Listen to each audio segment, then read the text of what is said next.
we continue with our teaching Lónìí a ó tẹ̀síwájú nínú on ẹ̀kọ́ wa leadership 101. lórí ẹ̀kọ́ ìbẹ̀rẹ̀ nípa David's adarí. ascension to the position of leadership. Bí Dáfídì bí ó ṣe gòkè àgbà sí ipò adarí. And it's one of those things that we must remind ourselves. Ó sì jẹ́ nǹkan tó yẹ pé ó yẹ kí a rán wa létí. And made us to understand that whether we like it or not, we are all leaders in one capacity or the other. Ó jẹ́ kí ó yé wa ní ọ̀nà kan tàbí òmíràn, gbogbo wa ni adarí. As a husband, Gẹ́gẹ́ bí ọkọ nínú ilé, as a wife, gẹ́gẹ́ bí aya, as a firstborn, gẹ́gẹ́ bí àkọ́bí, as a trainer. gẹ́gẹ́ bí ẹni tó ń kọ́ ni. And one way or the other, we are a leader. We are leaders. Ní ọ̀nà kan tàbí We are òmíràn, leaders, rather, àti adarí in one position or the other. ní ipò kan tàbí òmíràn. And it's important for us to learn how to lead. Ó ṣe pàtàkì kí a mọ̀ bí ó ṣe kí a máa ṣe But ìdarí. the way we learn this is just different from trying to put things together. Ṣùgbọ́n bí a ṣe kọ́ yìí, ó yàtọ̀ sí pé gbàgbé àkàn kó nǹkan jọ papọ̀ We are lásán. like looking into the life of David À ń wọnú ìgbésí ayé Dáfídì before he even got to become the king kí ó tó tiẹ̀ di pé ó di ọba. and see how did he really do it. Àwọn àwọn òpin báwo gangan ni ó ṣe ṣe gan-an. How did we really see him as a leader even before getting there? Báwo ni a ṣe rí gẹ́gẹ́ bí adarí kó tó di pé ó di ọba For gan. some of our young people, from our children, it will be of great help for you to learn this. Fún ọ̀pọ̀lọpọ̀ ẹ̀yin ọ̀dọ́ wa àti àwọn ọmọ wa yóò jẹ́ nǹkan tí ó ràn yín lọ́wọ́ For láti some kí of ẹ̀kọ́ us ilé that are yìí. already in that position, Fún ọ̀pọ̀lọpọ̀ àti àti wà ní òpó yìí, it's already a great blessing for us ó jẹ́ ọ̀pọ̀lọpọ̀ ìbùkún fún wa to look into our lives láti wọnú ìgbésí ayé wa. and see if we are doing it like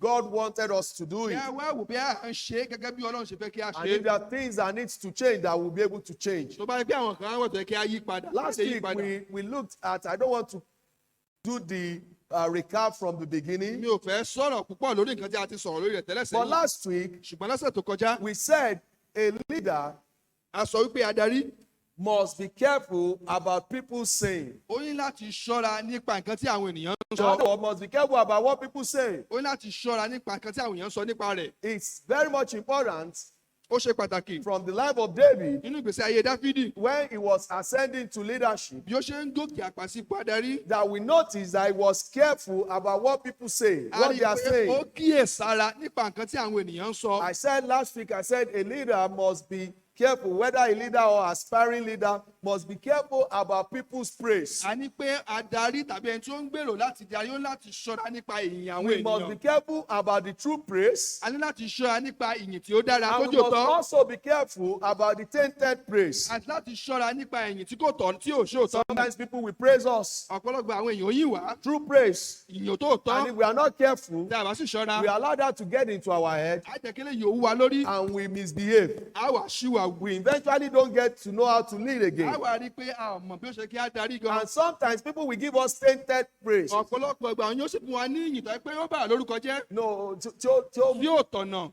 tí ó tọ̀nà, tí ó máa bá àwọn díẹ̀ dání. Ìyìn tí yóò mú àbàwọ́n díẹ̀ lọ́wọ́. Ẹ̀wọ̀n tó bá ní, ẹ̀yin lolúwa wa. Èèyàn nu. Láìsí yín nǹkan kò lè ṣẹlẹ̀. When they are aspiring the glory of God to you. No, it's not the glory of God alone. They are giving you the glory that is beyond your capacity. Where it's God, I understand. Wọ́n fi ìyìn tó yẹ pé ó ju agbára wa lọ, wọ́n fi ń yìn wá. Some people may not even use that I used, but they ascribe something that you can know pé bí ẹni tá a bọ̀ láàtà. Ẹ mọ Yorùbá yẹn, ẹ̀yin interpret. Like, ẹ̀yin nu.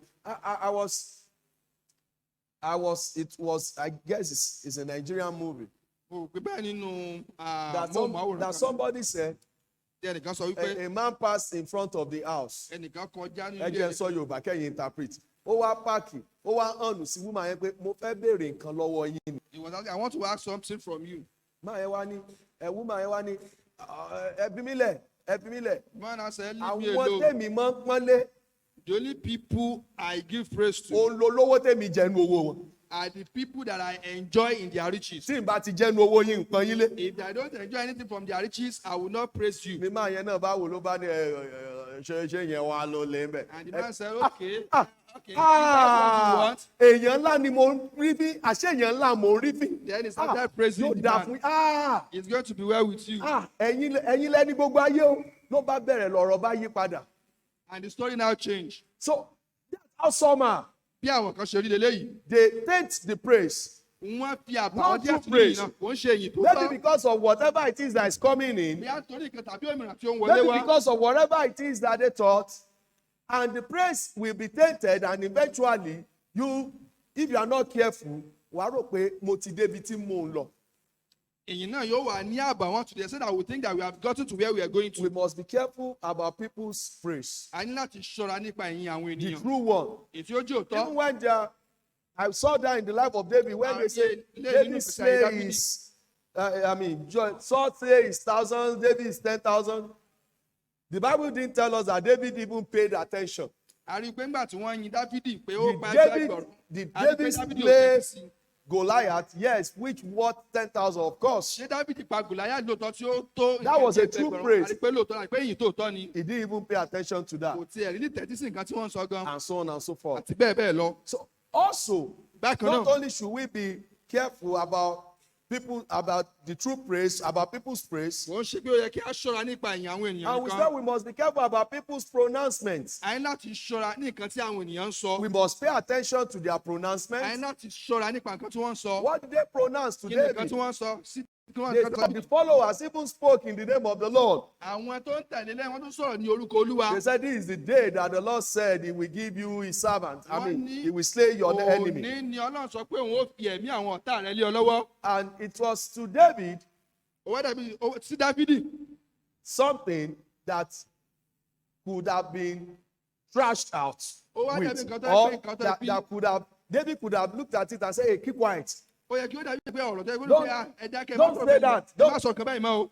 Instead, David paid attention to it. dípò eléyìí ó tẹ́tí sí nǹkan tí wọ́n ń sọ. He listened. ó gbọ́. And a good leader will learn to listen. adarí tí ó bá sì dára ó yẹ kí a kókọ́ bí àti They may tẹ́tí say gbọ́sẹ̀ àwọn èèyàn things sọ. that will be like for your own purpose, for your own good, wọ́n sọ nǹkan pé fún dídára wa ni. that you even think is not the best. tẹ́yìn ó ti lérò pé kò ṣe nǹkan tí ó dára. Of course, they said that about David. wọ́n His sọ followers said nípa that. Dáfídì yìí But he did not throw it away. ṣùgbọ́n kò ta ọ̀rọ̀ wọn dànù. He, at least at first, he listened. a rí i pé ó tẹ́tí sí nǹkan tí A wọ́n leader sọ. must learn to ponder on people's pronouncements. adarí tí ó dáa ó ní láti lè ronú lórí nǹkan tí àwọn ènìyàn sọ. Even nínú ilé, even when at home. tó bá ní ṣe pẹ̀lú bí ilé ṣe rí, a gbúdọ̀ mọ tẹ́tí gbọ́n tí mọ́mì bá sọ àti dáàdì náà. if it has to do with the matters even in our family we In have to fact, listen to ó ṣe the pàtàkì ká fathers and the tẹ́tí mothers. gbọ́ in táwọn ọmọ ń sọ náà. It's even very important to pay attention to what the children are saying. Am I right? Children, Children. am I right? Dá mi lóhùn, children. Ó pé pàtàkì. It's very So a important. good leader must pay attention, listen, adarí tí ó dára ní láti tẹ́tí. and not only pay attention, kì í ṣe pé kí ó tẹ́tí he nìkan must also ponder ó ní láti lè ronú lé lórí on what is being said. nípa nǹkan tí wọ́n sọ. In fact, the pondering, I was interchanging it, that he should pray about it. lórí pé àwọn ronú ó ní láti lè gbàdúrà Because lórí if rẹ̀. you only take action on people's pronouncement without pondering upon it, you eventually get yourself into a bá trouble. rí pé a kàn gbé ìgbésẹ̀ lórí nǹkan tí àwọn ènìyàn sọ láì jẹ́ pé a ronú tàbí a gbàdúrà lórí a lè bára wa nínú wàhálà. There is necessity for every aspiring leader or a leader to ponder, pay attention to what people Ó say, ṣe especially pàtàkì. the followers. fún gbogbo adarí àtàwọn tó ń gbèrò láti di ara láti lè ronú lórí nǹkan tí àwọn ènìyàn sọ. That helped David to understand that, forget about it, there's no, I can't go ahead. This is not what the Lord would have wanted me to do. eléyìí ràn David lọ́wọ́ láti lè gbé ìgbésẹ̀ tẹ̀ tí ó tó láti mọ̀ pé kò ń ṣe nǹkan tí Ọlọ́run fẹ́ And kí n of ṣe course, lélẹ́yìí. he switched his position. a sì wá rí i pé ó yí ipò rẹ̀ padà. This evening, ní ìrọ̀lẹ́ yìí we'll be looking at another aspect of leadership a tún wo agbọn adarí mìíràn. as we continue on leadership 101. bí a ṣe ń David's ascension to the tẹ̀síwájú position of leadership. lórí We- ẹ̀kọ́ ìbẹ̀rẹ̀ bí Dáfídì ó ṣe di adarí. Let's turn our Bibles to the book of 1 Samuel chapter 18. èdèkà ìṣẹ́bẹ̀lì wá sí ìwé Sámúẹ́lì kìíní orí kejìdínlógún. We read from verse 10 through 15. a ó kà láti ẹsẹ̀ ìkẹwàá títí ẹsẹ̀ ìkẹẹ̀dógún. 1 Samuel 18 from verse 10 through 15. If you have Samuel found your kìíní place, orí would you please kejìdínlógún. rise up? láti ẹsẹ̀ ìkẹwàá títí ẹsẹ̀ ìkẹẹ̀dógún.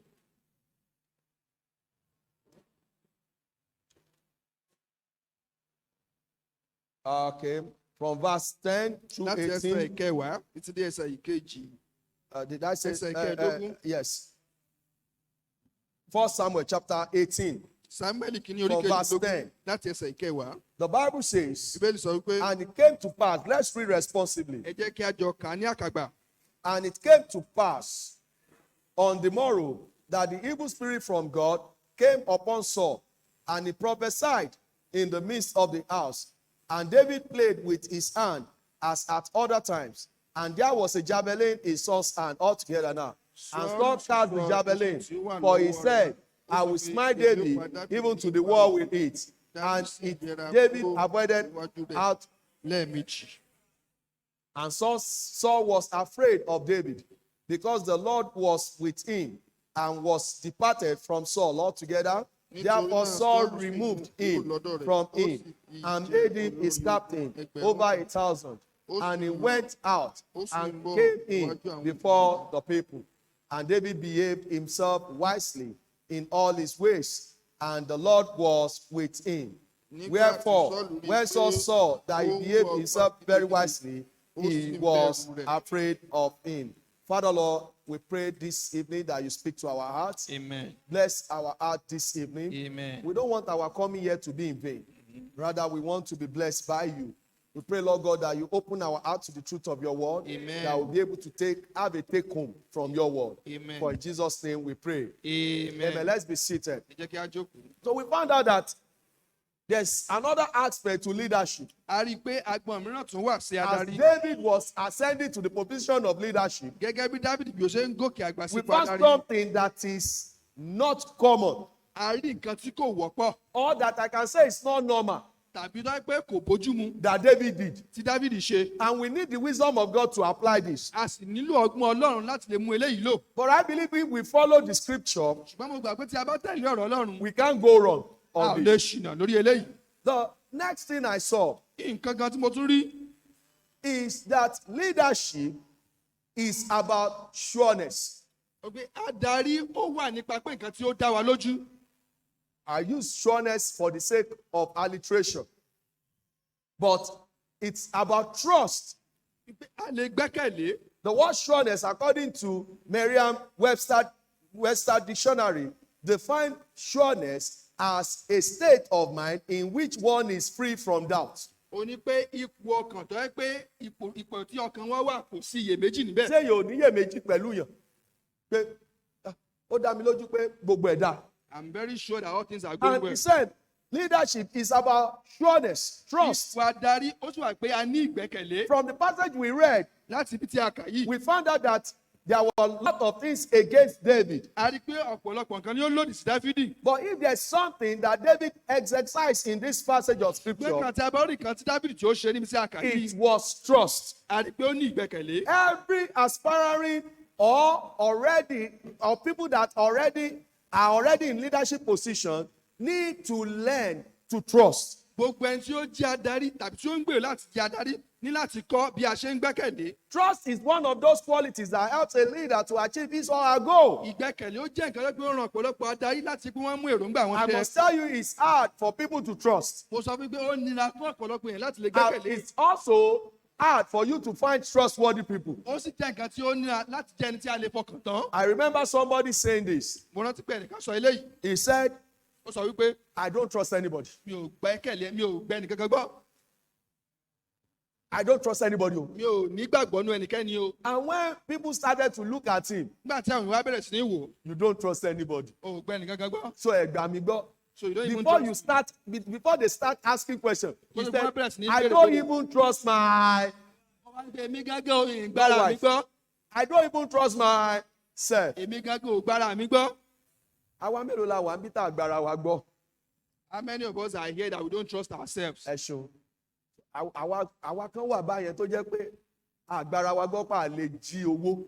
There are some people among us here that don't trust themselves that they cannot steal money. Àgbàrá wa gbọ́ pa lè jalè. We don't trust ourselves that we cannot steal. Àgbàrá wa gbọ́ pa lè commit adultery. We don't trust ourselves that we cannot commit adultery. Àgbàrá wa gbọ́ pé a lè gbára wa lójú. We don't trust ourselves that we cannot even rob ourselves. Ẹ mọ tó ṣẹlẹ̀.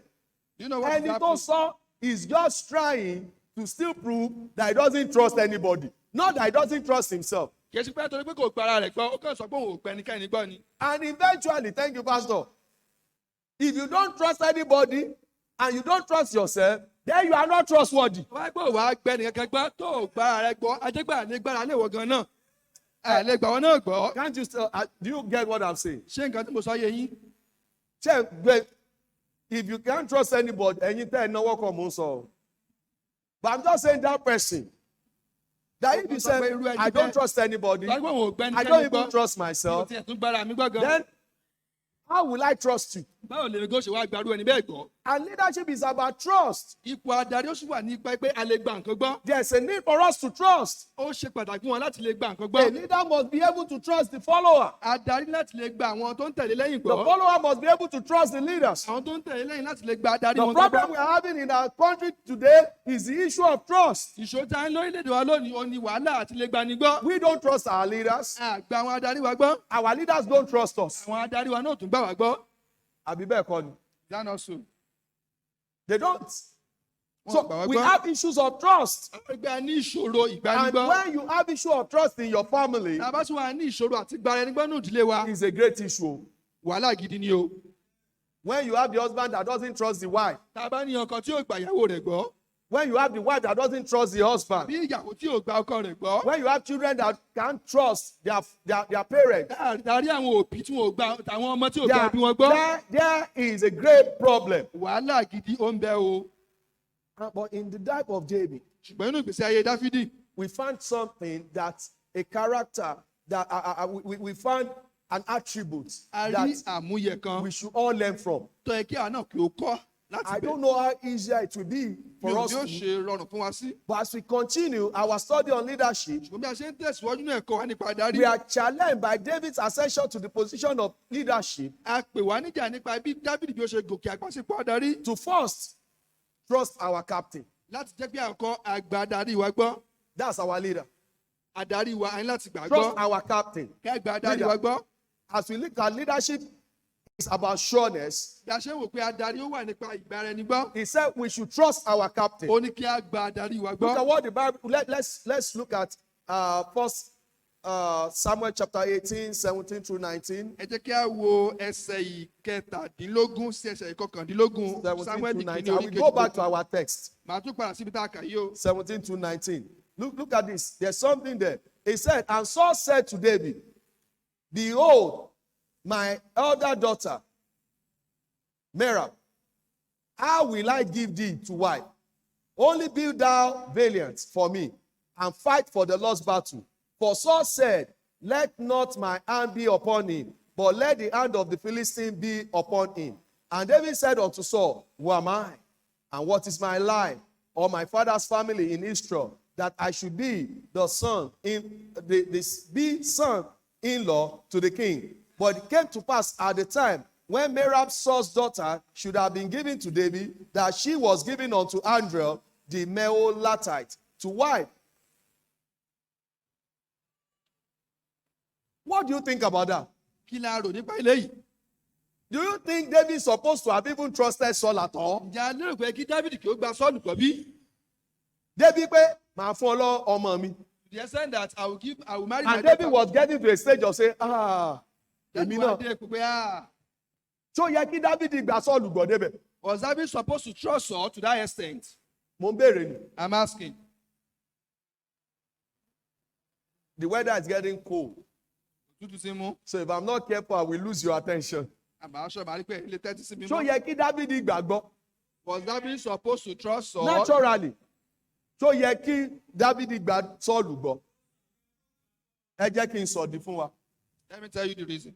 Ẹ jẹ́ ká padà sí Peter àkà yẹn. let's go back to where we read. Verse 10. ẹsẹ̀ The ìkẹwàá. Bible says, last week, after Saul had been praised, David had been praised as slaying 10,000 and Saul his thousands. lẹ́yìn ìgbà tí a ti yin David Immediately, the Bible says in verse 10, and it came to pass on the morrow that the evil spirit from God came upon Saul, and he prophesied in the midst of the house. And David played with his hand, and as at other times. And there was a javelin in Saul's hand. And Saul cast the javelin, for he said, I will smite David even to the wall with it. And David avoided out of his presence twice. And Saul was afraid of David because the Lord was with him. Wait a minute. David avoided how many times?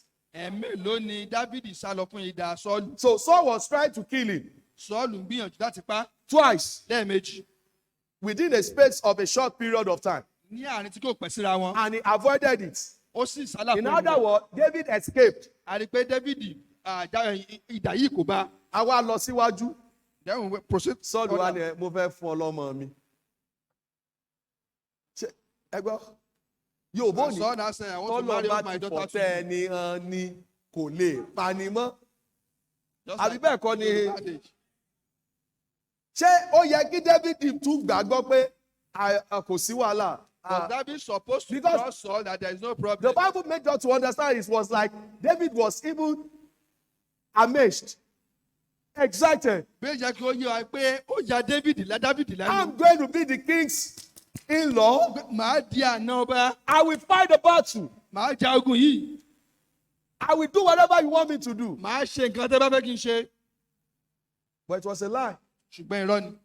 But one thing we learned about David's life Ṣùgbọ́n nǹkan tí a kọ́ nípa ìgbésí ayé Dáfídì right there níbi tá à ń sọ is that yìí. no matter what you are going through, Bí ó ti wù kí ó rí. no matter what your leader is doing to you, Bí ó ti wù kí ó rí nǹkan tí adarí wò bá máa ṣe. would you please trust your Ẹ ṣe captain? nígbàgbọ́ nínú adarí yín. Will you please trust?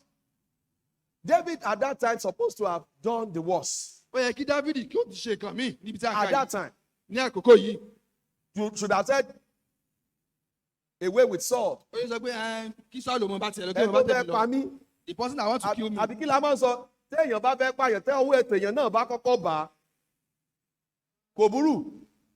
If someone wants to kill you, Is that not what we say? you are the person Someone that wants to kill him. you. You are able to kill him first. Kò burú.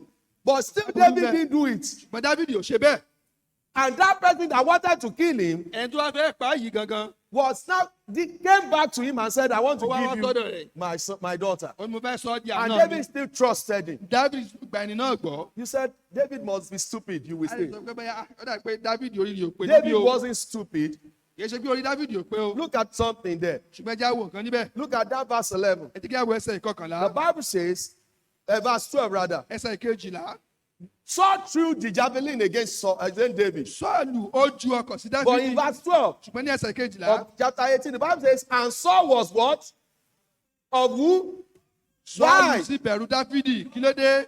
Because the Lord was with him Nítorí and Olúwa was wà pẹ̀lú departed rẹ̀. from Saul. Ṣùgbọ́n Olúwa kọ Sọ́ọ̀lù. That was the difference. Ìyàtọ̀ tí ó wà ń bẹ̀ lélẹ́yìí.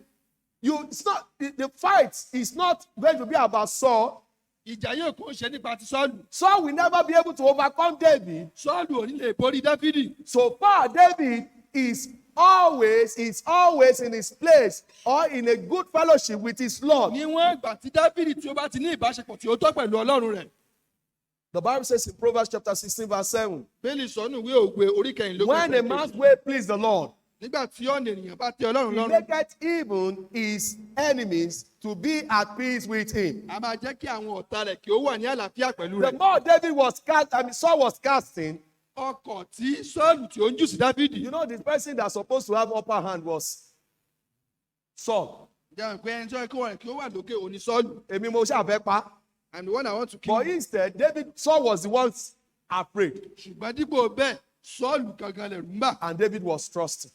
Dáfídì sì tún ń gbàgbọ́. Gbogbo ohun tí Saul fẹ́ sọ, David gbàgbọ́. Everything that Saul said, David still Ẹ believe. jẹ́ kí n sọ fún wa, wá tá à ń lo excuse ẹni tó jẹ́ èmi náà. Ẹnìkan sọ pé òun gbé owó ọ̀gá àwọn tó rò ti rò pé ọ̀gá àwọn ò ní ṣe tó dáa fún un tẹ́lẹ̀. Someone said he stole the money of his boss. Because he Mo knows bá that wọn the ṣe boss mo mọ̀ was bá not wọn doing tajà ní. reasonable to Wọ́n him. wà mọ̀ fún wa lówó kéékèèké. Ìjọ kan wọ́n kàn gbọ́jà wa ni mo sì jí owó wọn gbé. Wọ́n ní They ṣe are tó making dáa a lot tẹ́lẹ̀. of money for him, and he just be giving us petty. Who are you One day, to- I just stole his money. Who are you to pay your boss back? And he won. Láti jẹ́ pé ó san ọ̀gá rẹ̀ Jẹ́ kọ́ lọ san padà fún. Let God pay him back. You can resign. O lè fi ṣẹ́lẹ̀. But so far you are working with him, Ṣùgbọ́n nígbà tó bá ti ń ṣiṣẹ́ fún o, exercise that trust. sì mọ gbàgbọ́. That even if he doesn't want to do the right thing, Pé tí o bá fẹ́ ṣe nǹkan tí ó tọ́ the nìkan, Lord can force him to do the right thing. Ọlọ́run lè mú un láti jẹ́ pé ó ṣe nǹkan tí ó tọ́. David trusted Dáfídì gbàgbọ́. because he had trusted someone greater than Saul. Torí pé ó ti gba ẹnìkan tí ó ju Sọ́ọ̀lù lọ. And that was the God of all earth. Òun náà sì ni Ọlọ́run gbogbo ayé. And he knows tọ́nà mi bá dá níwájú ọlọ́run kò sí tẹ́nì kankan bẹ́ẹ̀ ṣe. When my way please the Lord, there is nothing anybody can do. Leadership is about trust. Adarí ó ní pé kí a lè ní You ìgbàgbọ́. must trust the captain. Ẹ ní láti gba adarí gbọ́. When we look at the life of David, Nígbà tí ẹ bá wo ìgbésí ayé Dáfídì, not only did he trust the captain alone, kò ṣe pé ó gba adarí rẹ̀ gbọ́ nìkan. he also trusted his colleague. A rí i pé ó tún gba àwọn akẹgbẹ́ rẹ̀ gbọ́. By the way, if we look at another passage, Ẹ bá tún wo ẹsẹ̀ Bíbélì mìíràn. eventually when God allowed, when Saul also approached him again. Let me Àgbẹ̀ quickly Sọ́ọ̀lù touch tún lọ there. bá lẹ́ẹ̀kan sí, ẹ jẹ́ kí a sáré wò. Look at chapter 18, Ẹ jẹ́ kí a wo orí kejìdínlógún. verse 25. Ẹsẹ̀ ìkarùndínlọ́gbọ̀n. I wanted to, verse 20. Ẹsẹ̀ ogún. The Bible says, and Michal, Saul's daughter, loved David, and told Saul, and the thing pleased him. And Saul said, I will give him her, that she may be a snare to him, and that the band of the Philistines may be against him. Wherefore Saul said to David, thou shalt this day be my son-in-law in the one of the twain. And Saul commanded his servant, saying, common. But I'm going to touch here. But the same thing. Tí Sọ́ọ̀lù ṣe lákọ̀ọ́kọ́ ló tún ṣe lẹ́ẹ̀kejì. The same thing that Saul did to David the other time, that's what he repeated saying. And David still trusted. David sì tún gbàgbọ́. Ọmọ mi nífẹ̀ẹ́ rẹ mo mọ̀. Ó wàá di in-law mi báyìí. Ó ń This di. time around, my daughter loves you. And this time And you are David going to be still my love. trusted. David sì tún gbàgbọ́. David was not naive. Kò ń ṣe pé David He ò mọ nǹkan tó wasn't a ṣe o. stupid person. Kò ń ṣe pé ó pè ní o. He was just trying to look at situation of things. Ó kàn ń wo ipò bí nǹkan ṣe ń At lọ. this time, there's nothing I can do. Ipò tí mo wà yẹn kò sí nǹkan All tí mo I lè can ṣe do o. is just to trust his leadership. Mo ṣáà mọ̀ ni pé kí n gba ìdarí yìí gbọ́. In fact, if David wasn't careful, a fault could have been founded against him that could have killed David legitimately. Tí o bá ń ṣe pé David gangan ó ṣọ́ra, a rí pé àbá ti rí àbàwọ́n nínú ayé ìtọ́ pé Ṣé ẹ mọ̀ ó pé lè pa. tó bá láǹfààní láti rí nǹkan kan sọ ń pa Dávìdì, wọ́n pa legitimately. But no, so David was much like, lọ́kàn mi mo mọ̀ pé mo gbà yín gbọ́ mo sì ń ṣe tó yẹ kí n ṣe náà. David knew inside that I know I trust you. Although he and I knew do the what I king ought never to do. trusted. Bó tẹ̀ jẹ́ pé ọba ò So gbàgbọ́. twice he showed that he trusted the king. Lẹ́ẹ̀mejì a rí pé ó gba ọba So gbọ́. first, David's ascension to leadership teaches us to trust the captain. A rí pé ó kọ́ wa wípé a ní láti gba adarí wa Not gbọ́. only should we trust the captain, Kò ń ṣe kí a gba adarí wa gbọ́ but nìkan. also teaches us to trust our colleague Ó tún kọ́ wa kí a gba àwọn akẹgbẹ́ wa gbọ́. or trust your colleagues. Tàbí kí a gba àwọn akẹgbẹ́ wa You know gbọ́. the principle that Saul eventually used for David. Yẹni pé nǹkan tí Sọ́ọ̀lù tó pe àlòkùn David. Àwọn tó David lò, tí Saul lò. Àwọn tí Sọ́ọ̀lù lò In verse 23, ní ẹsẹ̀ were his ìkẹtàlélógún. colleagues. Ó ní àwọn akẹgbẹ́ Look rẹ̀. at verse 20. The Bible says, and Saul's servant spake to those words in the, let's read verse 22. And Saul commanded his servant, saying, commune with David secretly, and say, behold, the king hath delight in thee, and all his servants love thee. Now, therefore, be the king's son-in-law. And Saul's servant spake those words in the ears of David. And David said, seemeth it to you a light thing to be a king's son-in-law, seeing that I am a poor man and lightly esteemed. And the servant of Saul told him, saying, on this manner spake David. And when his colleagues came around, Nígbà tí àwọn akẹgbẹ́ rẹ̀ tí wọ́n wá. who were servants of Saul, Táwọn náà jẹ́ soldiers, ọmọlẹ́yìn fellow Sọ́ọ̀lù. fighters, Tí wọ́n jẹ́ jagunjagun papọ̀. but those were people that Saul had secretly spoken to tell a lie. Ó ní àwọn tí Sọ́ọ̀lù ti bá sọ̀rọ̀ láti parọ́ fún Dáfídì. Because it was a lie Torí pé irọ́ ni. that was what king wanted. Wípé nǹkan tí ọba fẹ́ Of lélẹ́yìí. course, king wanted that, Wọ́n lè jẹ́ pé ọba fẹ́ but the lélẹ́yìí. king wanted him dead Ṣùgbọ́n ọba fẹ́ kí Dáfídì kú ni. through the Philistines. Nípasẹ̀ àwọn Fìlísítínì. So that when he was going out there to get the first king of the Philistines, he will eventually get killed. Gbẹ́ngbẹ́ngbẹ́ tó bá lọ sódò àwọn Fìlísítínì láti wá ẹran ara wọn, á rí pé àwọn Fìlísítínì ò lè pa. Did you know that David did not really doubt them? Ǹjẹ́ ẹ mọ̀ pé Dáfídì kò ní iyèméjì nínú wọn? He believed them. Ó gbà wọ́n gbọ́. Cherry, mo ń sọ fún wa, ó nira o. I'm telling you it's difficult. Ṣùgbọ́n tí mo mọ̀ ni But this is what I know. pé téèyàn bá dúró lórí òtítọ́, And when we stand upon the truth, Ọlọ́run yóò pamọ́. the Lord will keep us. Enough, Cherry, lifestyle tí wọ́n ti kọ́ wa. What we have been taught Ó ní pé ká mọ́ ní sinmi. is that we should not have rest. Ẹ mọ̀ dí. You know the reason. Ẹ mọ̀ suspect everybody. Lifestyle tí wọ́n kọ́ Suspecting wa. everybody, that's what we have been taught. Ọ̀tá wà ń lé, ọ̀tá. Ṣé ẹ mọ̀ pé báyé ṣe sọnù? That is what the word says. Unfortunately, ó ti wá wọnú ìjọ. We also find this in the church. Ẹ mọ̀ dí. You know the reason. Yorùbá ti kọ́kọ́ sọ pé ṣé o rí ẹni tó tutọ́lẹ̀ tó fẹsẹ̀ parẹ́ gan ṣe rò pé ogún ọ̀ni àbí báwọn ṣe lẹ ṣe mọ́ sọ ẹ̀yin Yorùbá. Ẹ dá mi lò. Pé téèyàn bá tutọ́ sílẹ̀ tó fẹsẹ̀ parẹ́ ó ní nǹkan kan tó mọ̀ tó fi pé ó mọ tí wọ́n lè fi ṣe àbí bẹ́ẹ̀ kọ́ ni. So naturally we are told to be careful about everything. A sọ pé kí a ṣọ́ra nípa ohun gbogbo. Never trust anybody. Má ṣe gba ẹnikẹ́ni gbọ́. Àwọn olórin kan tiẹ̀ kọrin wọ́n pera wọn kírísítẹ́nì ó ní pé o tún mọ́ gba ìyàwó ẹ̀ gbọ́ngàn. Kírísítẹ́nì náà làwọn náà pera wọn. Mọ́ gba ìyàwó ẹ̀ gbọ́ngàn. You should not trust your wife. Mọ́ gbọ́kọ ẹ̀ And they call gbọ́. themselves Christians. So that's the life we are living. Irú ìgbésí ayé tá à ń gbé lélẹ́yìí. A life whereby we are told not to trust anybody. Ìgbésí ayé tá à ń gbé lọ́kùnrin sọ pé kí a má ṣe gba ẹnikẹ́ni gbọ́. But at the life of David, Ṣùgbọ́n inú ìgbésí ayé Dáfídì. David decided to trust his colleagues. Dáfídì pinnu láti gba àwọn ẹkẹgbẹ́ rẹ̀ gbọ́. Jerry, kò sí bá a ṣe fẹ́ ṣe once you decide to do it the right way and you are living to the glory of God, I can assure you God has a way of protecting you. Wọ́n sọ pé tí a bá pinnu láti ṣe ní ọ̀nà tí ó tọ́ tí a sì ń ṣe ìtọ́ Ọlọ́run mọ ọ̀nà láti pa wá mọ́. Listen to me. Ẹ̀gbọ́n mi. You be faithful to God. Ìwọ jẹ́ olóòótọ́ sí Ọlọ́run. Be faithful to others. Jẹ́ olóòótọ́ sí àwọn ẹlòmíràn. God will always be faithful to you and protect you. Ọlọ́run yóò jẹ́ olóòótọ́ sí ọ, yóò sì pa ọ mọ́. In fact, God has a way of bringing those colleagues that are thinking negative or planning negative against you to your doorstep and on their news. Ọlọ́run mọ̀ bí ó ṣe fẹ́ bí àwọn akẹgbẹ́ rẹ̀ tí wọ́n ń ronú ibi sọ láti wá sí ọ̀dọ̀ rẹ̀ láti ẹ̀tún tẹ̀lé Look at what the Bible says in Psalm 41 verse 9. Ẹ̀wọ̀n tí bẹ́ẹ̀ lè sọ nínú ìwé Sáàmù David affirmed it. David said, yes, my own familiar friend in whom I trusted, which did eat of my bread, had lifted up his heel against me.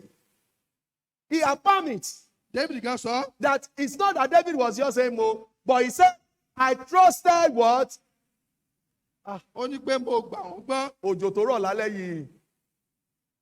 Òjò tó rọ̀ lálẹ́ àbíyán la jẹ. Sorry, àwa mélòó la jẹ iyán lọ́sàn. Ṣéṣù ti lọ ni. Ìwọ nìkan ló jẹ yán. Mọ́mí ẹ̀fẹ́ sóòótọ́ tẹ́lẹ̀ ni. Mọ́mí Adédòkun àti brọ́dà Adédòkun ló jẹ yán. So, ẹ wo, ẹja respond. Ó ní my own familiar friends. Ó ní àwọn ènìyàn tèmi. In whom I what? Àwọn tí mo gbà wọ́n gbọ́ tí mo gbà gbọ́. Which did it of my bread had lifted up his heel against me. He's not denying the fact that there are people that you will trust that will lift up and go against you. He's not denying the fact. But he said, that's not changing the fact that I should do the right thing. To trust. Look at the next verse. He said, but thou, O Lord, be merciful unto me and raise me up that I may requite them.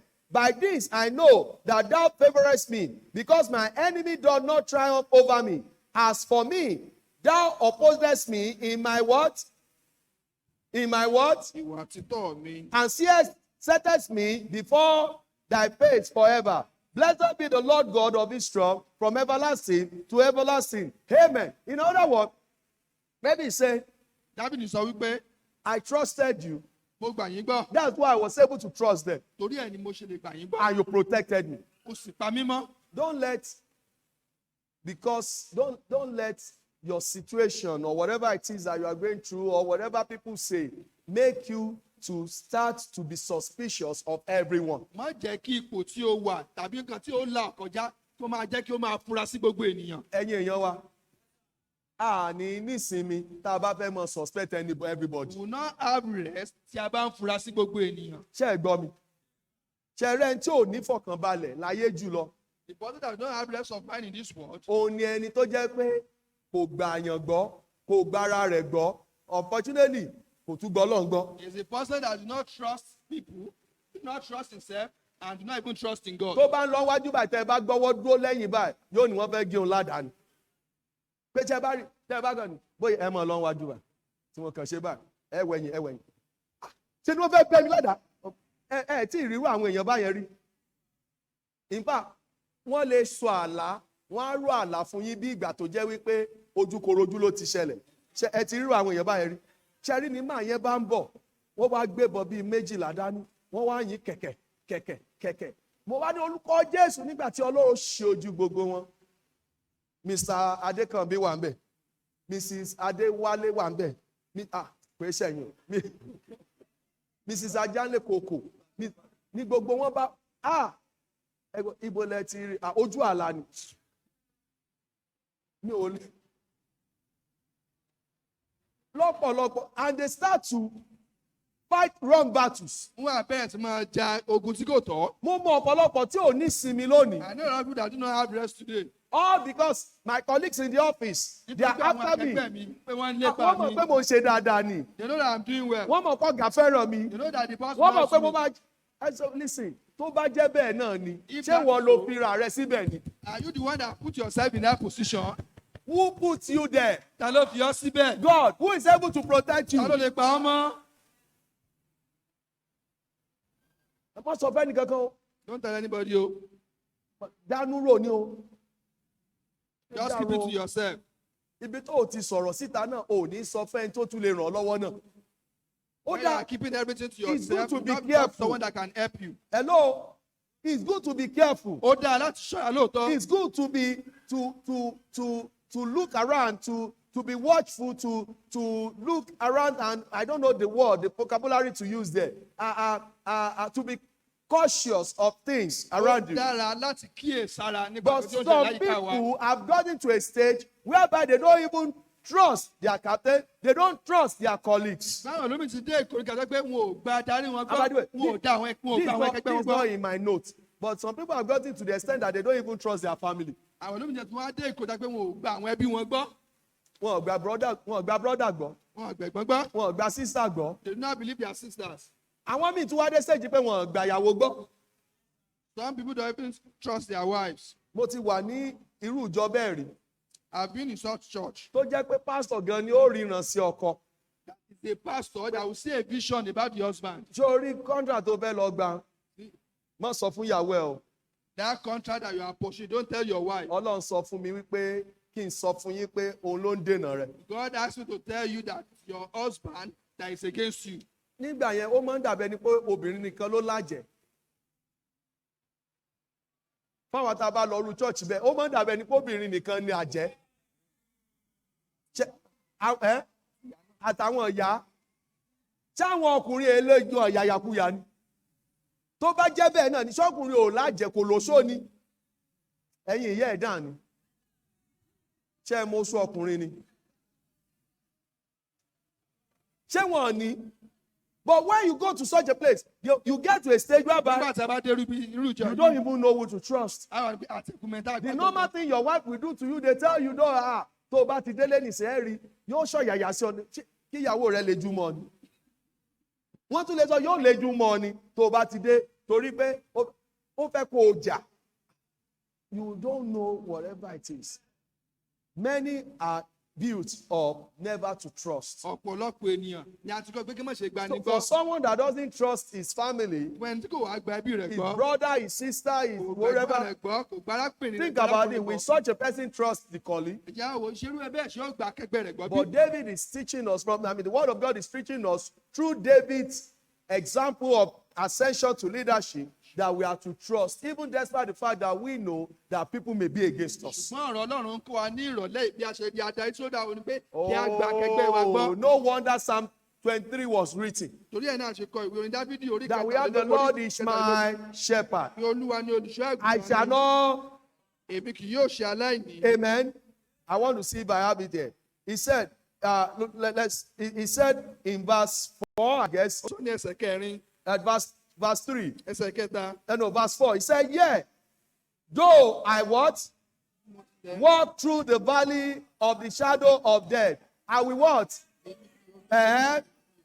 For thou art with Ìwọ pẹ̀lú thy rod ọgọ́ and the staff. rẹ̀ Though I walk through the valley of the shadow of bí mo I tilẹ̀ will rí ní what? àfojífojí jí ikú Who am I èmi kì trusting? yóò bẹ̀rù ibi kankan torí pé mo gbà Ọlọ́run gbọ́. So when I trust God, ó jẹ́ kó rọ̀ mí lọ́rùn pé ẹ̀yin èèyàn mi, mo lè gbà yín gbọ́. My people, I can trust you because I trust God. Bẹ́ẹ̀ bá ní nǹkan burúkú sí mi gan, Ọlọ́run mọ̀ bí ó ṣe yí padà. Pé iṣẹ́ ẹ̀yin mò ń sọ. Ẹ̀yin kan mò ń sọ. Bí àṣà Reverend wa, wọ́n grandpa àwọn ọmọ sọ pé ọlá àánú kan gò ní jó ṣeé ṣe. You know, I'm just teasing. But in other words, I can dwell at peace with people. Mo lè wà ní àlàáfíà pẹ̀lú àwọn And you ènìyàn. know, the more you trust people, Jẹ́ pé nígbà tí ẹ bá gba àwọn ènìyàn the gbọ́, more people trust you. bẹ́ẹ̀ ni àwọn èèyàn ó ṣe lè gbà ọgbọ́n náà sí. Àbí bẹ́ẹ̀ kọ́ sá. Ẹ wo, to whom much is given, much is Ẹ expected. tí a fi ọ̀pọ̀lọpọ̀ kọ́, à ń retí ọ̀pọ̀lọpọ̀ látọ̀dọ̀ rẹ̀. Tẹ bá rí bó ṣe ń bá mi ṣe. I mean, ẹ ti jókòó sá. Ẹ wo àwọn ọ̀rẹ́ wa míì tá a mọ́ lọ ń bá ṣènáwó. You know our friends that we go to celebrate with. Do you know the reason why we go is because of what they have done? Ǹjẹ́ mo pé èdè tá a fi ń lọ nítorí pé tí wọ́n ti ṣe fún wa. Ṣé rọ mo pa ni? Is that not so? Nígbà ìnáwó tèmi náà. When I was doing my own Ó ceremony, fẹ́ yọ ojú ẹ̀ síta fún mi. Mo gbúdọ̀ débẹ̀ o. it was up and doing. Òun ló ṣe lé, òun ló ṣe tọ̀ tó, òun ló ṣe It's the tọ̀. one that do this one, do Actually, this one. bí ìnáwó lọ́wọ́ màá yá. Even if I don't have money, I will have to borrow it. Those are people that we want to say, I'm giving into. Okay, that's okay. Am I right? Ṣé òótọ́ ni mò ń sọ? Think about it. If you trust someone enough Ẹ̀rọ nípa ẹ̀tọ́ ẹ̀kẹ́ bá gbẹ nìkan gbọ́ dé ìpele kan. and they know that, Àwọn náà sì wà á mọ̀. think about it. Would that person be able to say, I trust my friend too? Ǹjẹ́ ẹni yìí lọ sọ pé mo gba ọ̀rẹ́ mi gbọ́? I can stick my neck for that person. Mo lè gba ẹni ìgbọ́, mo lè gbára lé. I can say that person can't do that. Mo lè sọ pé ẹni báyìí kò lè ṣe nǹkan I báyìí. can say that person is a great person. Mo lè sọ pé ẹni èèyàn dáadáa lẹ́ni yìí. Ẹ wò, tí wọ́n bá wá béèrè lọ́wọ́ èèyàn pé ṣé ká ràn lọ́wọ́ ká gbé nǹkan báyìí, ṣé yóò lè pamọ́? Ẹ wò, tí ò bá pamọ́, ẹ wá gbé mi. If people know that you trust them so much and they be able to trust you, I can tell you that person kẹ́ ẹ lè mọ̀ ní o tí ò bá ṣe ẹ wá gbé mi. And unfortunately, these people that David was trusting àwọn tí David ò ń gbàgbọ́ níbí. were people that we can say they were his enemies. A lè sọ pé àwọn gangan ni ọ̀tá rẹ̀. But he still listened, he still exercised patience, he still tried to trust them. Ṣùgbọ́n ó sì ní Because sùúrù, ó tó you will gbìyànjú láti never be able gbọ́ to have gbára a lé good wọn. relationship with others if you don't learn to Torí trust. a ò ní lè ní ìbáṣepọ̀ tí ó dáa pẹ̀lú àwọn ènìyàn tí àbáṣekọ́ bí a ṣe ń gbára lé bí a ṣe David's ní ìgbàgbọ́. ascension to leadership teaches us to learn to trust our captain, learn to trust our colleagues, and lastly, learn to trust our companion. A rí i pé ó tún kọ́ wa bí a ṣe ń gba àwọn abájọrin wa gbàgbọ́ Ká pè lọ́rẹ̀ẹ́ wa. àwọn ọ̀rẹ́ wa ó tún kọ́ wa bí a ṣe ń Because gbà I wọ́n really gbọ́. mean our friend, but for the sake of alliteration. In chapter 19, Ní orí the one kọkàndínlógún that was David's friend, ẹni tí ó jí ọ̀rẹ́ Dáfídì that was more than a colleague, tí ó tiẹ̀ tó tún ju arákùnrin rẹ̀ lọ was Jonathan. ó ní Jonathan. Jonathan, in chapter 18, verse 1, the Bible says, and it came to pass that when he had made an end of speaking unto Saul, that the soul of Jonathan was night with the soul of David, and Jonathan loved him as his own soul. Listen, I looked into the Bible over and over. I may make mistake, maybe I didn't look diligently, Ní àmọ́ lè ti ṣe maybe you have àṣìṣe o to. bí a mi ò wò dáadáa o. But do you know, I found most of the time that when they talk about love, it was from Jonathan to David. Mo pé ní ọ̀pọ̀lọpọ̀ ọgbà nígbà tí wọ́n bá sọ̀rọ̀ nípa ìfẹ́ ó wà láti ọ̀dọ̀ Jonathan. I don't know if you took Dáfídì. note of. The only time I found David talking about loving was when Jonathan was dead and said that love to me was more than the love of women. Ìgbà kan tí mo kàn rí pé Dáfídì yóò sọ̀rọ̀ nípa ìfẹ́ sí Jonathan òun nígbà tí Jonathan tí ó ti kú. But do you know Jonathan and David's relationship was on equal relationship, if I can put it that way. Ìbáṣepọ̀ tí ó wà láàrin Jonathan àti Dáfídì kò dọ́gba. First, bàbá rẹ̀ fẹ́ pa mí. His father wanted to kill David. Ṣé irú ọmọ ẹni yẹn lèèyàn máa ń fi láìpẹ́ èèyàn sí lọ́wọ́? Am I going to trust that kind of a person? Pé tí mo mọ̀ pé tí Sọ́ọ̀lù bá kú, ta ló yẹ kó jọba? I know when Saul is dead, who is supposed to be the king? So tí Jonathan bá mú Dávidi kúrò lọ́nà ṣé easy tax kọ́nù.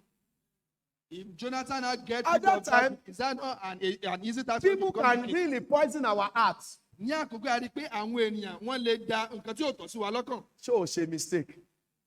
ọ̀rẹ́ ọ̀tá rẹ òun lọ̀rẹ́ ẹ̀. ọmọ ọ̀tá rẹ lọ̀rẹ́ ẹ̀. The son of your enemy is now your friend. ṣé o nǹkan kò máa ṣẹlẹ̀? Are you thinking straight? There something must be wrong. Nǹkan gbọ́dọ̀ gbogbo kò wà ní tẹ́ ẹ bá kòtò jọ ẹjọ́ wà wa. níbi kan tó gun ẹ pánkọ́. What if he stab you when you are in the same tó bá place ṣe together? people can quickly change the narratives. Àwọn ènìyàn wọ́n lè sọ And if we are ọ̀pọ̀lọpọ̀ not ọ̀rọ̀. careful, we start to trust people like that. Táà náà bá wa ṣọ́ra, a And, máa gbẹ́kẹ̀lé nǹkan tí trust wọ́n sọ. people that said wrong things A máa gba àwọn tí wọ́n sọ and ọ̀rọ̀ dislike òdodo. the people that are supposed to be trusted. A wà kórìíra ẹni tó yẹ kí á gbàgbọ́.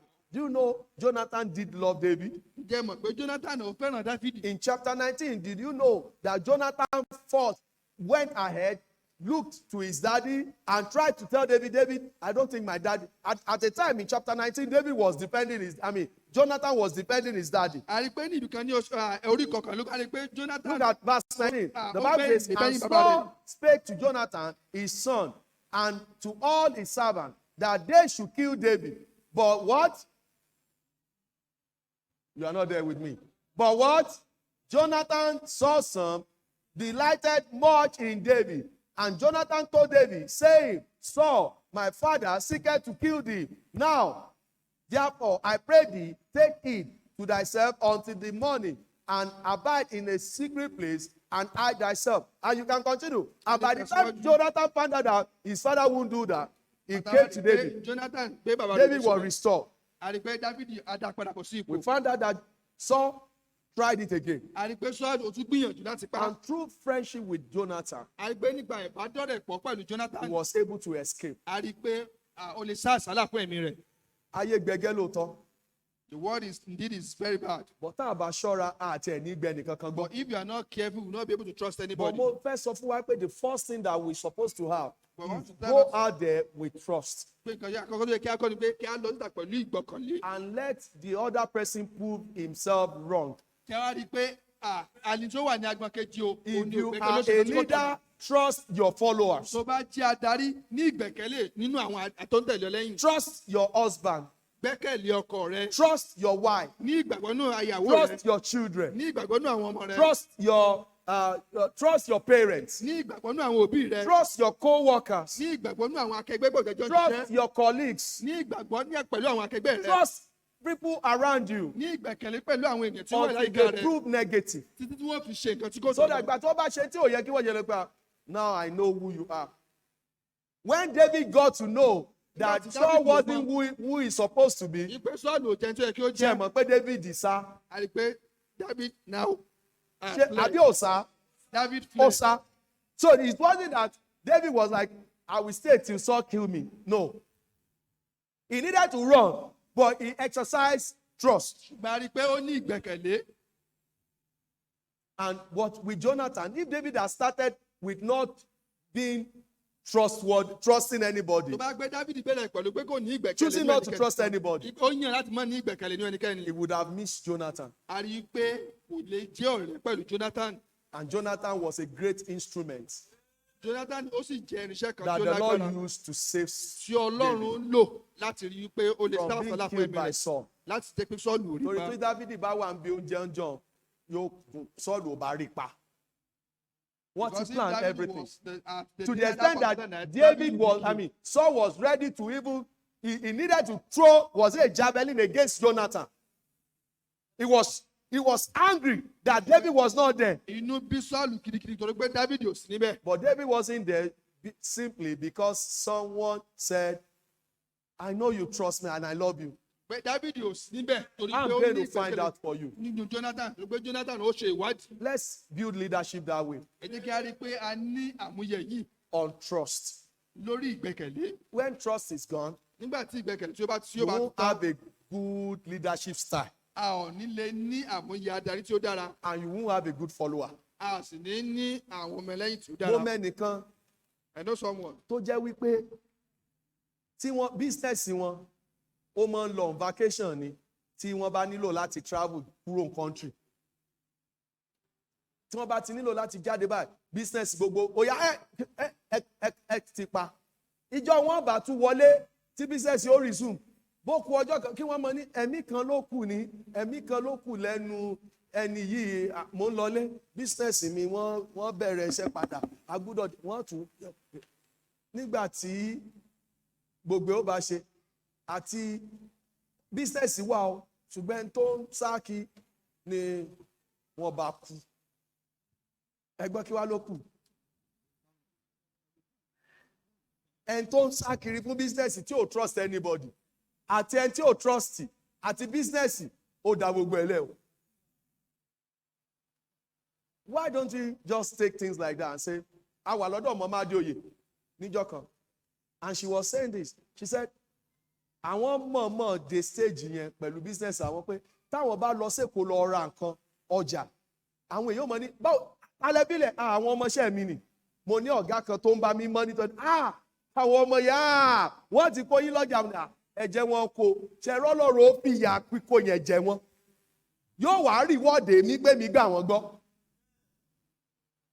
She said, you just have to learn to empower people, put them in place. And by the time you put them in place, you will be more respected. And you earn their trust. To the extent by the time you are caught in something, you can say, kí ni o béèrè tí mi fún ẹ? Ó ti tán náà nù. Ìyẹn ò mí pé kí n túmọ̀ gbẹ̀lòmí ìgbọ̀mọ̀ o. May the Lord help us. Amen. That we learn from David about trust. And we can try to expand it and get it to other aspects of our lives. Let's bow down this evening.